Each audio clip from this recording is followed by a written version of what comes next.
La pièce se concrétise de jour en jour. La compagnie Sablaise Arty revient sur scène avec un nouveau spectacle. Si pour le moment il reste encore beaucoup à construire et à détailler, les lignes directrices du projet, la chorégraphe, les a bien en tête. Ainsi soit-elle, c'est le nom donné à cette nouvelle pièce.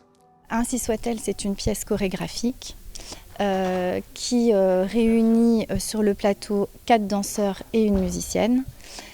C'est une pièce de danse contemporaine, plutôt de danse contemporaine, mais qui va réunir en fait des danseurs de registre et d'univers aussi plutôt hip-hop.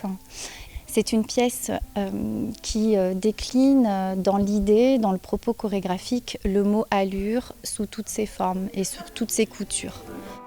Une rencontre originale entre la musique classique et la danse hip-hop et contemporaine.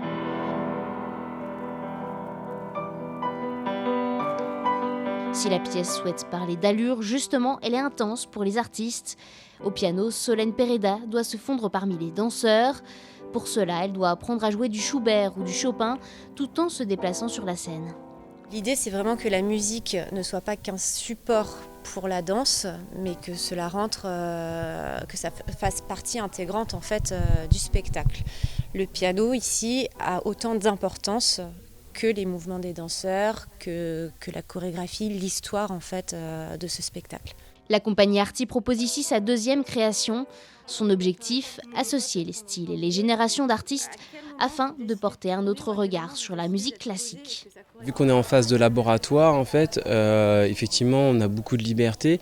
Après, je pense que dans le spectacle, en général, on aura aussi beaucoup de liberté.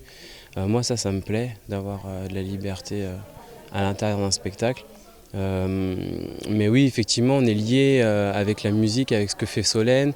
Solène est aussi énormément à l'écoute de notre corps, de nos positions. Donc non, c'est hyper plaisant de travailler comme ça en fait. La compagnie poursuivra son travail de recherche à travers une autre résidence d'artistes, toujours au Sables d'Olonne, avant la première en public le 29 avril prochain.